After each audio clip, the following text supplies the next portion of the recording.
Hindi stories part 6। Eklavya की गुरुभक्ति। एकलव्य की गुरुभक्ति। आचार्य द्रोण राजकुमारों को धनुर्विद्या की विधिवत शिक्षा प्रदान करने लगे। उन राजकुमारों में अर्जुन के अत्यंत प्रतिभावान तथा गुरुभक्त होने के कारण वे द्रोणाचार्य के प्रिय शिष्य थे। द्रोणाचार्य का अपने पुत्र अश्वत्थामा पर भी विशेष अनुराग था, इसलिए धनुर्विद्या में वे भी सभी राजकुमारों में अग्रणी थे। किंतु अर्जुन अश्वत्थामा से भी अधिक प्रतिभावान थे।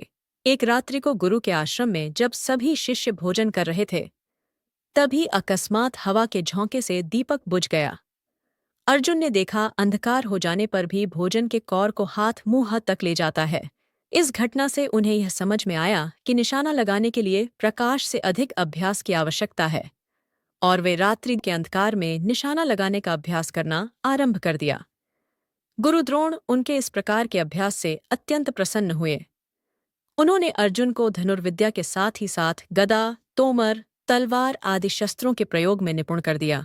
उन्हीं दिनों हिरण्यधनु नामक निषाद का पुत्र एकलव्य भी धनुर्विद्या सीखने के उद्देश्य से द्रोणाचार्य के आश्रम में आया, किंतु निम्न वर्ण का होने के कारण द्रोणाचार्य ने उसे अपना शिष्य बनाना स्वीकार नहीं किया। निराश होकर एकलव्य वन में चला गया। उसने द्रोणाचार्य की एक मूर्ति बनाई और उस मूर्ति को गुरु मानकर धनुर्विद्या का अभ्यास करने लगा।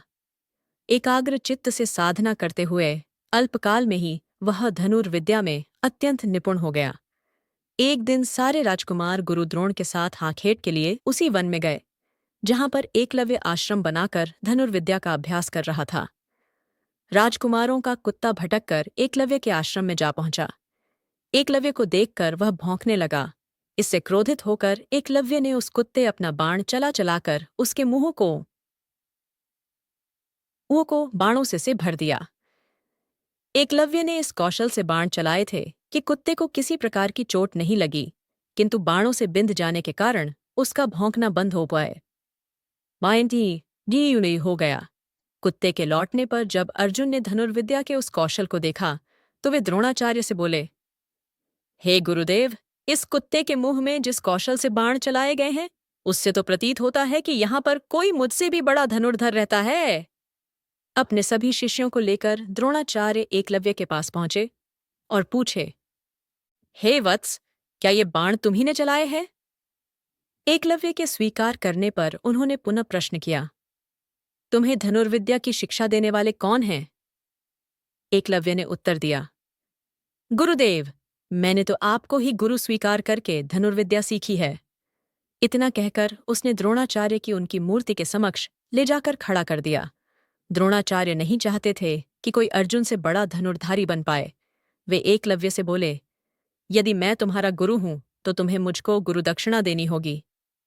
एकलव्य बोला, गुरुदेव, गुरुदक्षिणा के रूप में आप जो भी मांगेंगे मैं देने के लिए तैयार हूं।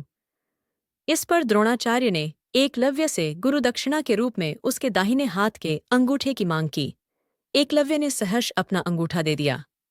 इस प्रकार एकलव्य अपने हाथ से धनुष चलाने में असमर्थ हो गया, तो अपने पैरों से धनुष चलाने का अभ्यास करना आरंभ कर दिया।